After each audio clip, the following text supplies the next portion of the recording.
Buenos días, ¿cómo están? Bueno, espero se encuentren bien. Es un placer saludarlos nuevamente por esta aula virtual. Creo que ya hoy es el último día de clase. Sin embargo, pues verificaremos a ver qué tanto nos falta el día de hoy y si no, pues damos una semana más. Ok, vamos a tratar de adelantar lo más que podamos hoy y si concluimos perfecto, si no, pues bueno, yo pediría el sábado siguiente, ¿ok? La clase pasada vimos lo de las falacias, los tipos de falacias y quedamos en que hoy íbamos a ver lo que era el sofisma y ya propiamente entrar pues a la argumentación del derecho, ¿no? En cuanto al sofisma, dice que se conoce como sofisma un argumento o raciocinio falso. Difiere de la falacia porque la falacia va dirigida a invalidar el razonamiento. Mientras que el sofisma como tal es un razonamiento, pero ese razonamiento es falso.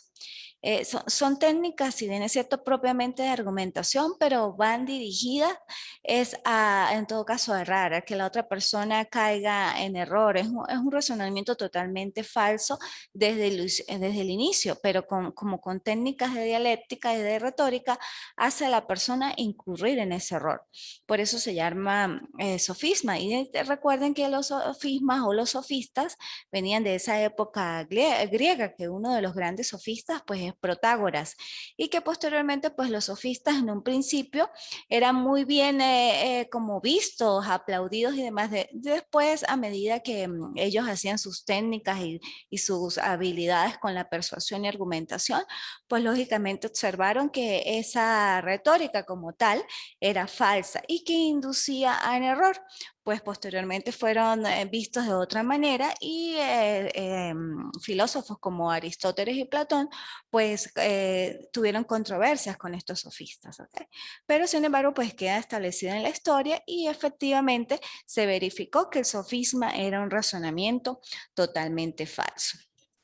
¿Por qué decimos que es falso? Porque de premisa sacan una conclusión que no de todas maneras, o sea, en el ámbito no es totalmente o no es verdadera. Por decir, los hombres son mortales. Es un ejemplo de sofismas clásico. Los hombres son mortales.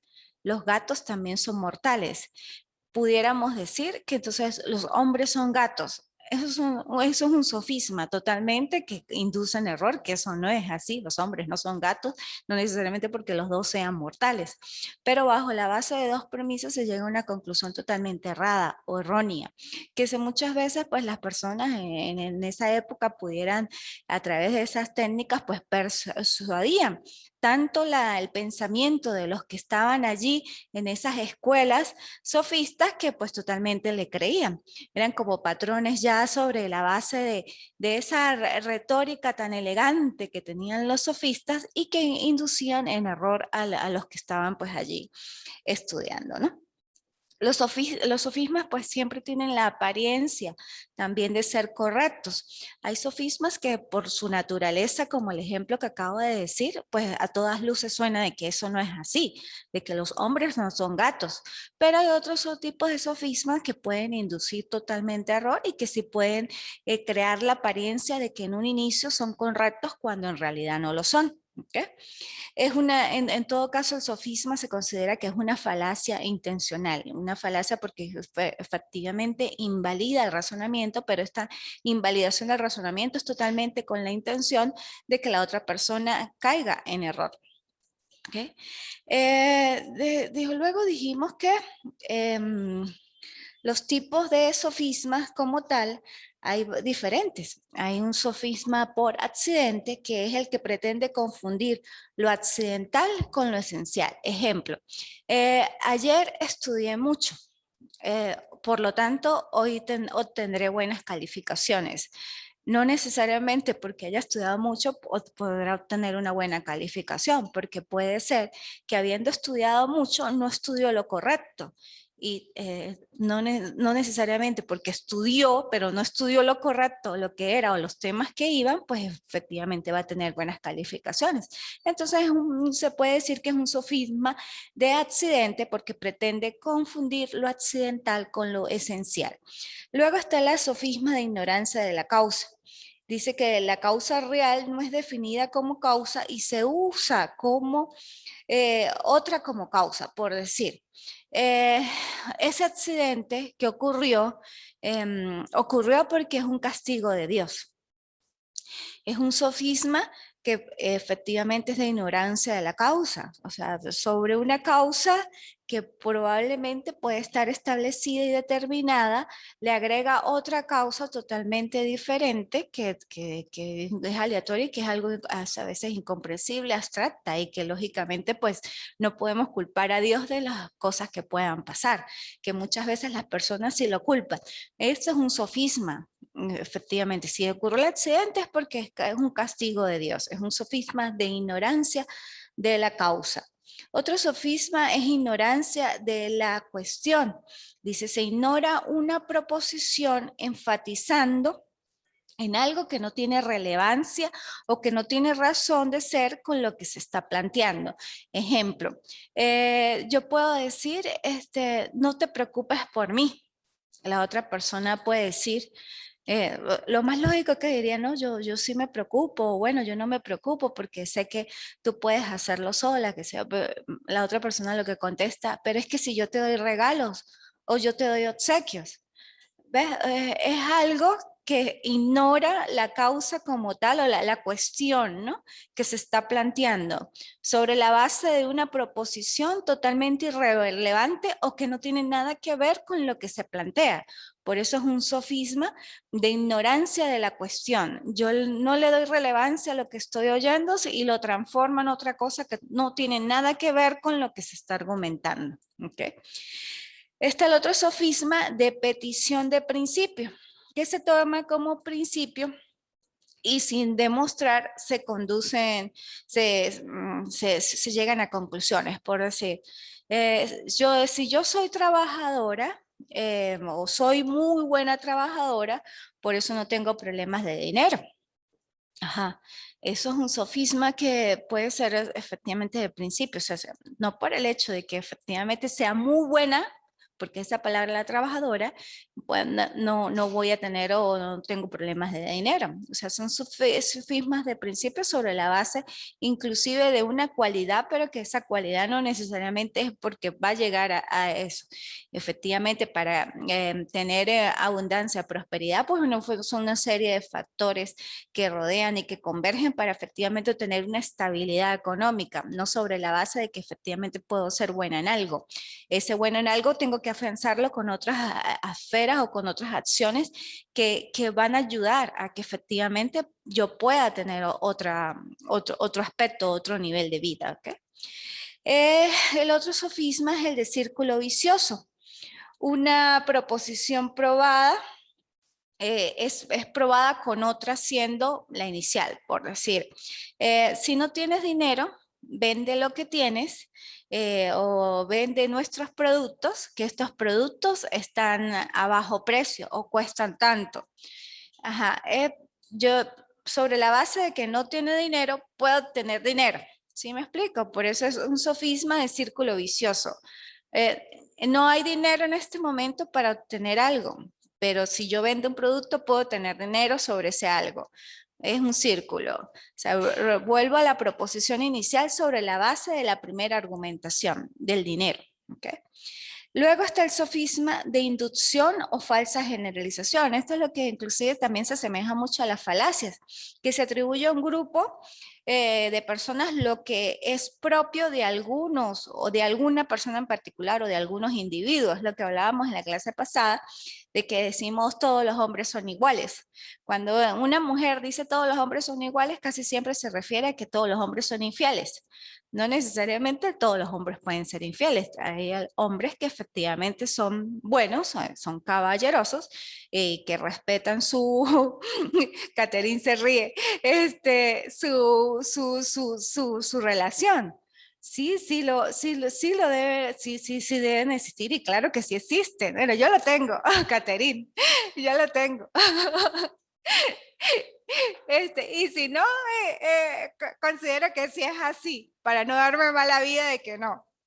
Es un sofisma que muchas veces cae en eso, efectivamente, de que podemos generalizar sobre algo en particular, ¿ok? Em, y el sofisma de analogía, que se concluye algunas semejanzas muy parecido al también el de inducción o falsa generalización, que se concluye algunas semejanzas entre varios por conveniencia. Ejemplo, eh, todos los hombres son machistas o todas las mujeres conducen mal. Son también sofismas de analogía sobre la base de algo que está pasando de patrón normal, pues siempre se generaliza y se da analogía de que a todos los hombres son machistas, todas las mujeres conducen mal y son muy parecido este sofisma al de inducción o falsa generalización cuando decimos que todos los hombres son iguales, pero siempre pues tienen algún tipo de distinción, ¿no? Muy particular por allí. Ajá. Eh, ¿Qué otro tipo de sofisma? Con esto concluimos efectivamente pues los sofismas, hasta el sofisma de analogía. Luego hablamos de lo que es el paralogismo. El paralogismo se puede asemejar a falacia y sofisma, pero este paralogismo o esta falsa apreciación o falsa raciocinio o raciocinio incorrecto se da por equivocación, no es con intención o con mala fe como se da la falacia o como se da el sofisma, sino este es un raciocinio errado, pero por buena fe, sobre la base de una equivocación o sobre la base de falta de conocimiento. Sin embargo, pues en doctrina se discute que el paralogismo casi siempre va centrado a personas que poseen algún tipo de deficiencia o discapacidad o que tienen algún tipo de patología, por decir los esquizofrénicos.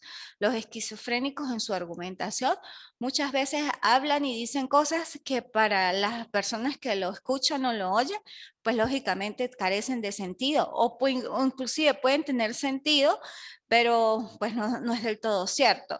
Pero ellos que lo que dicen en ese momento o las argumentaciones que dan es sobre la base de un proceso interno.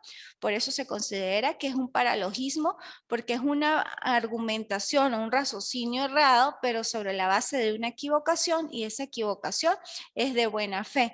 No es con mala fe, no es con intención efectivamente de engañar o de persuadir o de disuadir el razonamiento de la otra persona, sino se da porque la persona considera que lo que está diciendo es así, pero es propio de su conocimiento interno o producto de esas patologías que presenta. Por eso se dice que el paralogismo siempre va dirigido o se da en personas que efectivamente tienen algún tipo de deficiencia neuronal y demás. ¿Okay? Eh, Luego, dentro del paralogismo, bueno, encontramos que la dialéctica, que lógicamente converge todo esto, lo que ya hemos hablado, el razonamiento, los tipos de razonamiento, la argumentación, los tipos de argumentación, la falacia, el sofisma, la dialéctica, que es una técnica que intenta, pues en todo caso, descubrir la verdad, ¿no? Mediante la confrontación de varios argumentos entre sí. Y con esto, pues concluimos lo que es la unidad. 2, el razonamiento. Ahora vamos a lo que es la argumentación propiamente en el derecho o la argumentación jurídica, que efectivamente, bueno, la asignatura es argumentación jurídica, pero si ustedes han visto en el transcurso de la clase y las clases que hemos observado, yo he tocado posiciones de derecho y que lógicamente todo lo que hemos aprendido desde la clase inicial hasta el día de hoy se aplica en esta argumentación del derecho. Necesariamente para ser un buen argumentador jurídico yo tengo que tener las bases de una argumentación general. ¿Y cuáles son las bases de una argumentación general? Lo que ya hemos visto, que es razonamiento, que es conciencia, los tipos de argumentos, los tipos de razonamiento, las falacias, los sofismas, el paralogismo, la dialéctica, la retórica, todo eso que son las bases para efectivamente tener tener una buena argumentación jurídica o argumentación en el derecho. Que la argumentación en el derecho no es más que ese conjunto de razonamientos de índole jurídico que sirven ¿para qué? Para persuadir, refutar, disuadir, alegar lo controvertido. ¿Por qué lo controvertido? Porque siempre hay dos partes o muchas partes, pero las principales, ¿cuáles son en un proceso? Supongamos, y además en un proceso penal, porque su maestría es de procesal penal. En un proceso penal, ¿quiénes son los intervinientes? El juez, el fiscal, el defensor y lógicamente el imputado y la víctima cuando la dejan pasar. Pero las principales son ese triángulo, esa tríada, juez, fiscal y defensor, los principales. En esa tríada van a haber argumentaciones en cada una de las partes. Por eso son argumentaciones de índole jurídico, donde a través del conocimiento que pueda tener cada parte, va a exponer sus razonamientos y esos razonamientos tienen que ser conforme a derecho. Ajá, ¿cuáles razonamientos? Si el fiscal que a pesar de que tiene dualidad de funciones, ¿verdad? Porque es acusador, pero también es parte de buena fe. En el primer actoría, porque casi siempre los fiscales actúan es sobre la base de acusar. Si nos ponemos en ese punto de que el fiscal sobre la primera función o la principal función de él, que es acusar, su argumentación o su razonamiento tiene que ser netamente acusatorio. Esa acusación y su tipo de razonamiento y su tipo de argumentación va dirigida al defensor, al imputado, para efectivamente pues culparlo de todo con los elementos de convicción que tiene, de todo lo que sucedió, de todo su acto conclusivo de todo caso, ¿ok? Si el fiscal es ese razonamiento, ese cúmulo de que los hechos encuadran en un tipo y ese tipo penal efectivamente lo cometió esa persona y lo cometió esa persona sobre la base de unos elementos de convicción que son los que explana. Y esa adecuación que hace, esa relación que hace entre tipo penal, imputado, hechos y pruebas, pues es su razonamiento y es su argumentación que le va a exponer el juez. Posteriormente, ¿cuál va a ser el hecho controvertido? El defensor. El defensor pues va a dilucidar allí que efectivamente o rebatir lo que el fiscal dice no es así o no es del todo cierto. Casi siempre va dirigida a culparlo totalmente de los cargos. ¿Por qué no es totalmente cierto? Bueno, porque él considera que sobre la base de las argumentaciones que dio la fiscalía, pues no tiene razón de ser porque, por ejemplo, su defendido ese día no estuvo en el lugar de los hechos o si estuvo en el lugar de los hechos, se fue mucho antes de que sucedieran, que efectivamente a él lo implican porque por sus rasgos de vestimenta cuando él no estaba vestido así, que a él no se le encontró en su poder ningún elemento de carácter o de interés criminalístico que hacen suponer su participación en ese hecho delictivo y bueno, además circunstancias que son propias de argumentación para defender a su representado. Es una argumentación propia de la defensa, es una argumentación propia de la fiscalía y luego nos vamos con el director del proceso, que es el juez. El juez en esa triada, en la parte última, como de la cúspide, que es el director, pues va a revisar y analizar la argumentación de la fiscalía y va a analizar y visualizar la argumentación de la defensa. Y sobre la base de esas dos argumentaciones y sobre lo que efectivamente observó en el transcurso del proceso, pues va a emitir una decisión y esa decisión pues es una argumentación propiamente, una argumentación que la da en forma oral en el momento de culminar la audiencia y posteriormente tiene que argumentarla de manera escrita en su sentencia. Pero lógicamente es una argumentación sobre la base de dos premisas. ¿Cuáles dos premisas? La de la fiscal, la de la defensa, y va a emitir una conclusión argumentada sobre lo que sucedió. Esa argumentación de su decisión, que es netamente pues, argumentativa, va a verificar efectivamente si es culpable o si es inocente. Si es culpable, pues argumentará sobre la base de razonamientos lógicos, inductivos o aductivos o deductivos de lo que ya vimos en la clase pasada, porque él considera que es culpable. Y si es inocente, pues también sobre la base de los tipos de razonamiento decidirá de que porque es inocente. Pero lógicamente en esa argumentación, ahí ya tenemos que entrar a lo que es la motivación de la sentencia, las motivaciones de las decisiones. Si el juez emite una decisión que lógicamente no está motivada, pues se cae, porque desde que inició su sentencia está viciada. ¿Y cuál es el vicio? El vicio de inmotivación. Y si está inmotivada es porque su argumentación no fue del todo suficiente para poder persuadir y disuadir y fundamentar que efectivamente el imputado o si era culpable o si era inocente. Las decisiones tienen que, aparte de ser motivadas, claras, concisas, precisas, y o sea, certeras sobre lo que se está decidiendo en ese momento. Si yo como juez, mi argumentación es un poco indeleble o débil, pues lógicamente estoy creando una sentencia débil. Y al crear una sentencia débil que no está blindada, pues lógicamente las partes tienen el derecho de recurrir. Y cuando recurran, los jueces superiores van a verificar ese vicio de motivación porque es una sentencia débil y lógicamente, ¿qué van a hacer? Anular la sentencia y retrotraer el juicio al estado, supongamos en juicio, al estado de celebrar nuevamente juicio, porque efectivamente la sentencia no está bien argumentada, carece de motivación. Una sentencia tiene que ser congruente, coherente y efectivamente estar bien motivada para que esté blindada. Y sobre ese blindaje, pues no, si hay posibilidad de que la parte recurra, porque también, bueno, ¿por qué las partes recurren? Porque consideran que no están de acuerdo. Pero si en el momento que recurren verifican que la sentencia está debidamente motivada, está congruente, coherente, todo se aminiculó, todas las pruebas fueron efectivamente valoradas y estimadas. Y las que no fueron valoradas y estimadas, el juez efectivamente las desechó, pero hizo uso de esa argumentación lógica, continua y constante en su proceso de decisión de la sentencia, pues lógicamente, ¿qué van a hacer los jueces de la Corte? Probablemente van a, ¿qué? Confirmar y ratificar la sentencia. Lo digo porque, bueno, yo cuando estuve de juez, eh, lógicamente que hay personas que apelan de las decisiones porque no les gusta, porque no le pareció, porque bueno, X o Y, porque siempre va a haber una parte que considera que se está en detrimento de esa persona o por simplemente por a veces también falta de ética que va a querer recurrir. Bueno, en ciertas oportunidades, en un caso sí efectivamente particular, pues recurrieron de una decisión que yo tomé en juicio y posteriormente esa decisión pues la blindé, la motivé, fue apelada.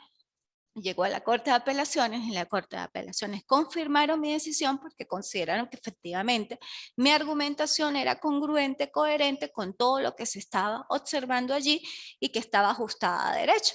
Posteriormente, al emitir la Corte de Apelaciones esa decisión donde confirmaba mi decisión, pues la parte todavía consideró que la Corte de Apelaciones no tenía la razón tampoco de haber confirmado mi decisión y casa la sentencia. Al casar la sentencia, pues va a la sala de casación penal y los magistrados, que es la más alta autoridad, van a revisar tanto mi decisión como la decisión de la Corte de Apelaciones. ¿Cuál fue efectivamente pues mi alegría? Porque eso da alegría y da satisfacción jurídica y da satisfacción en cuanto a la capacidad que uno puede tener en un momento determinado de juzgar, porque ser juez no es fácil, ser juez es una responsabilidad muy grande que no solamente es decir impartir justicia, es cargar sobre los hombros una libertad de una persona o de varias personas. ¿Hasta qué punto yo puedo castigar y culpar a una persona o hasta qué punto yo puedo absolver a una persona?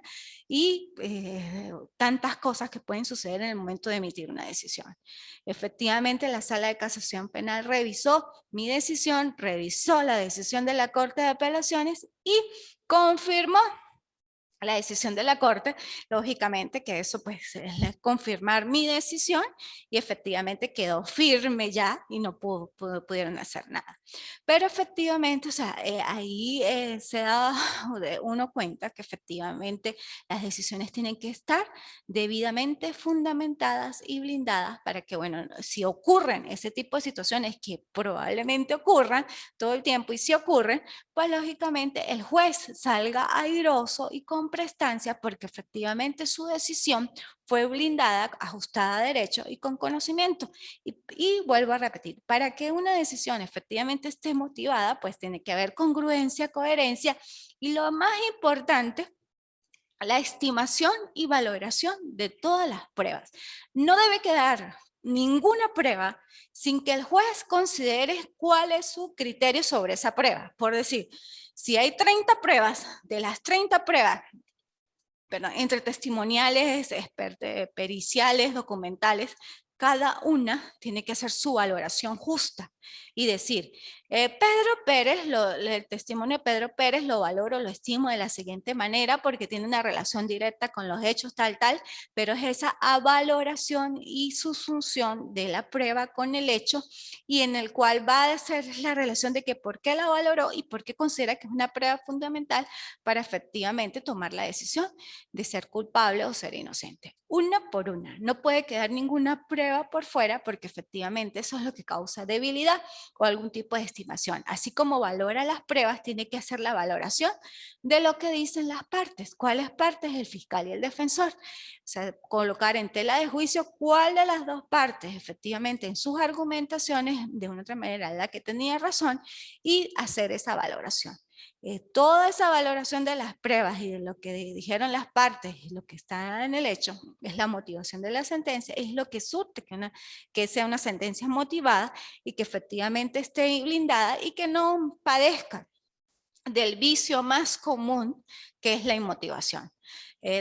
Yo también fui juez de la Corte de Apelaciones de suplente y efectivamente también cuando revisaba las decisiones de los jueces de primera instancia, verificaba que casi siempre se incurre en el error de inmotivación porque a veces el juez por tantos trabajos, tantas cosas y demás, se le olvida o se le pasó la valoración de cierta prueba y el fiscal o el defensor pues van a estar pendientes.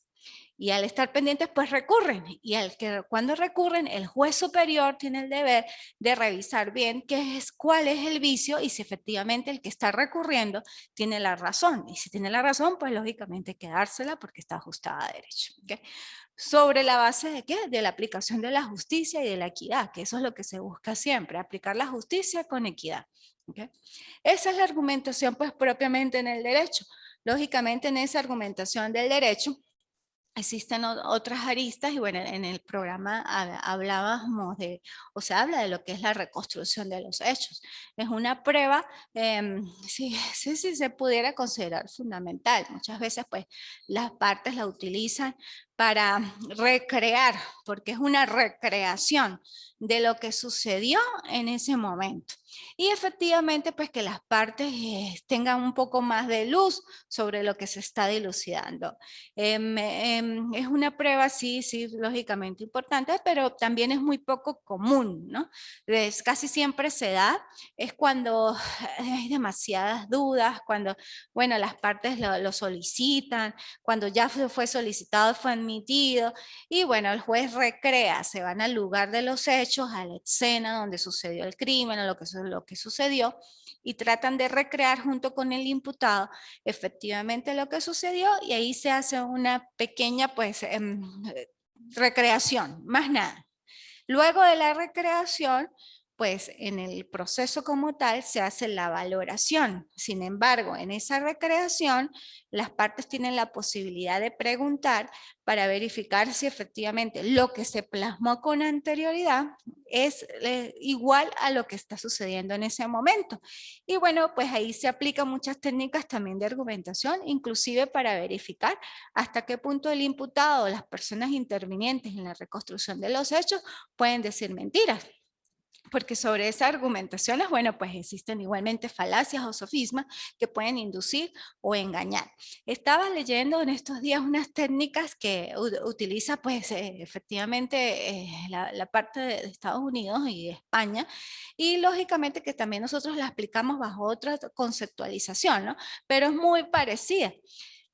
Y es una técnica que inclusive yo considero que yo la desarrollé estando, pero no sabía como tal que era una técnica con ese, o sea, aplicación o era así como tal. Yo pensé, la desarrollé, pero yo pensé que yo la había desarrollado producto así de la experiencia. Y sí, sí, fue así de la experiencia, pero no porque yo estudié la técnica antes, sino fue algo como que surgió de la nada. Este algo es una técnica de observación sobre la base de las tonalidades de voz. Y efectivamente se verifica de que cuando una persona está engañando, muchas de las técnicas, porque y son de las más comunes, y ustedes pueden decirse, sí, ay, que se toca la cabeza, que guiña un ojo, que se toca la nariz o que se toca la oreja, cuando la persona puede estar diciendo mentira. Sí, también eso sucede. O cuando mira hacia el cielo o hacia el piso, va de la mirada. Son técnicas y son razonamientos que uno puede inclusive en las decisiones poner que sobre la base de esas técnicas se llegó a la conclusión tal, pero son razonamientos argumentativos. Pero otra técnica muy eficaz son las tonalidades en el sonido de la persona. Cuando una persona está mintiendo, las tonalidades de la voz le cambian. Háganlo en sus casas y demás, y bueno, traten de verificar, y sí, efectivamente, bueno, yo lo adquirí, cuando estaba juez de juicio, yo podía determinar que una persona efectivamente no estaba diciendo totalmente lo correcto en ese momento, porque su voz o aumentaba o bajaba la intensidad. Al yo advertir, era algo que yo lo advertía, de una vez lo sentía. Yo atacaba al final sin intrometerme en las partes, porque recuerde que el director del proceso es el director y tampoco puede sobrepasar sus límites o preguntar cosas que efectivamente le convierten al fiscal o al defensor. No puede sobrepasarse en sus funciones, pero sí había ciertas preguntas al final que podían ser un poco también argumentativas y sobre la base de ni ser sugestivas ni capciosas, que el juez puede preguntar y llegar a puntos álgidos. Y efectivamente ahí era donde yo podía como director del proceso atacar y verificar sobre la base de que estaba cambiando de tonalidad el testigo o que estaba cambiando de tonalidad inclusive los peritos. El imputado, lógicamente, que siempre va a cambiar de tonalidad y él siempre declara sin juramento. Él puede decir cualquier cantidad de mentiras, pero sobre la base de esa declaración del imputado, del acusado, pues usted también va a observar las tonalidades y va a hacer preguntas y luego va a relacionar con los testigos. Esas son técnicas de argumentación, inclusive técnicas de dialéctica, inclusive de retórica, después cuando el juez pregunta con elocuencia y con prestancia, y que son la base en todo caso para los tipos de razonamiento y para que efectivamente haya una sentencia motivada. Bueno, muchachos, sí, concluí así de modo general todo lo que es la argumentación. En la argumentación jurídica hay muchos más aspectos a tratar, hasta la interpretación jurídica, que eso también se da mucho cuando efectivamente un juez o un defensor o un fiscal hace uso o mal uso de una norma y la interpreta de una manera y pues así no era. Es una equivocación, pero son estilos de argumentación y que lógicamente esa argumentación tiene que ir sobre la base de estudio, de conocimiento, de verificación. ¿Por qué lo digo de verificación? Porque a veces un razonamiento puede ser errado si efectivamente yo no tengo el conocimiento antes de eso que yo voy a decir. Si yo en este momento le hablo de argumentación jurídica es porque por mi experiencia en 20 años en el Poder Judicial, puedo decir que no me las sé todas, lógicamente, ¿no?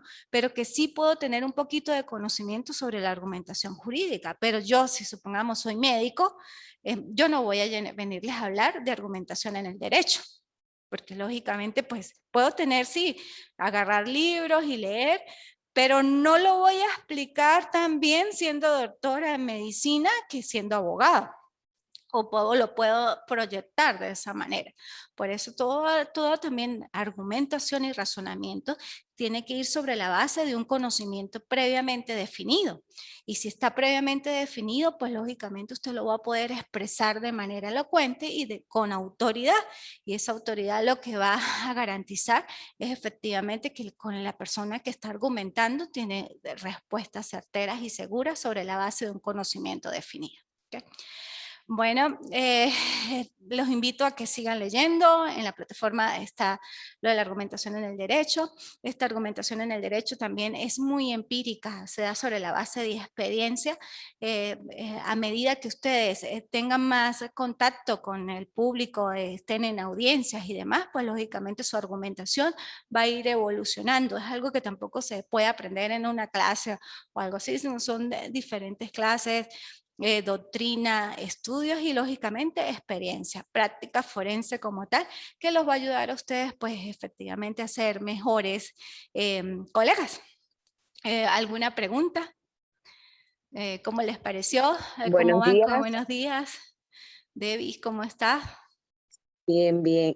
Doctora, usted ahora en este momento no está siendo juez, está ejerciendo el derecho como libre ejercicio. Sí, sí, ajá. Yo Qué difícil, renuncié qué el... difícil sería, ¿Cómo? qué difícil sería entonces tener un caso con usted. Ah, no, tranquila, doctora. No, sí, renuncié el 1 de marzo este año. Estuve 20 años en el Poder Judicial. Agradecida estoy de todo lo que aprendí en el Poder Judicial, pero era el tiempo de avanzar y consideraba que ya estaba como estancada en lo mismo, porque ya estaba juez de primera instancia en ejecución desde el 2011 y demás. Ya no me sentía de que yo estaba produciendo, sino que todas mis decisiones ya eran mecánicas. Y yo no puedo estar con eso de que decir todo el tiempo lo mismo, porque ya no había esa diferente es un juez de juicio, donde todo el día tienen que estudiar. En cambio, un juez de ejecución es como que se queda rezagado allí. Y a pesar de que yo siempre he dado clases y me he mantenido activa, pero ya me sentía como agotada. Y Mm. en ese ámbito, pues como persona, a mí me gusta avanzar. Y yo consideré que, bueno, ya le di al Poder Judicial, el Poder Judicial me dio mucho a mí y estoy totalmente agradecida de todo lo que me dio. Pero bueno, era hora de avanzar y tomar otros caminos. Y estoy dedicada pues ahorita a la parte académica y sí ejerzo, pero muy poco. Todavía no me he entrado al mundo como tal del ejercicio. Pero lógicamente que estoy abierta a esas posibilidades, ¿no? ¿Alguna otra pregunta? Profesora Adriana, Buenos buenos días, días. doctora. Buenos días, Yo, Caterín. Catherine. Ajá. Bueno, doctora, yo pues estoy iniciando en su última clase. Ajá, sí, Sí, contigo fue la que hablé anoche. sí, sí. Entonces, pues, me parece muy interesante porque de verdad, pues yo soy educadora, ¿no? Y ya, pues, lo mismo que usted dice, tengo ya casi 17 años de servicio y pues también estoy buscando un cambio, lo busqué por la parte del derecho, ¿no? Pues son muy diferentes porque yo trabajo con niños. Ah, ok. Y pues hubo temas que usted ahorita tocó como la parte de la mentira y eso me pasó mucho con los niños, ¿no? Cuando, usted sabe que los niños pues son puros prácticamente hasta cierta edad. Ajá. Entonces, cuando usted decía lo de la mentira y que se podía observar o notar por los tonos de voz, digo que sí porque sí lo vi, ¿no? Con los niños, que ellos, cuando usted les está preguntando algo que hicieron, un daño o algo, ellos de una vez cambian el tono de voz, empiezan a picarse los ojos, a tocarse el cabello, era lo mismo, y yo les dice, ¿usted está diciendo la verdad o es mentira? A ver, entonces ellos como que ellos sí se quedan callados. Yo creo que como ellos tienen la inocencia, el adulto pues ya empieza, es más diferente porque trata de cambiar, ¿no? O sea, y demostrar de que, o de hacer verdad la mentira. En cambio, el Es. niño tiene una más inocencia y no lo descubre más rápido, ¿no? El Sí, sí. adulto pues es más complicadito e intentan ellos de cambiar la situación, pero igual es evidente. O sea, yo creo que Claro. la parte física es muy importante. Y ahora lo que usted dice del tono de voz, pues es muy verídico. Sí, así Con, es. Me pareció muy excelente la intervención suya, doctora. Lamentablemente, pues creo que la última, pero voy a ver todos los videos porque es muy poquito tiempo que me queda a mí Sí. para entregar sus actividades, pero excelente, doctora, de verdad que un placer haber escuchado esta clase y pues el resumen que hizo, pues me sirvió como de base para iniciar las actividades que tengo pendientes con usted. Ah, bueno, gracias. De verdad, muy agradecida con ustedes. Dios me las bendiga y estoy a la orden, totalmente a la orden para lo que ustedes consideran que yo la pueda apoyar. No solamente pues en el plano jurídico, bueno, sino también en el plano personal. Aquí estoy, Adriana Bautista. Chao. Gracias.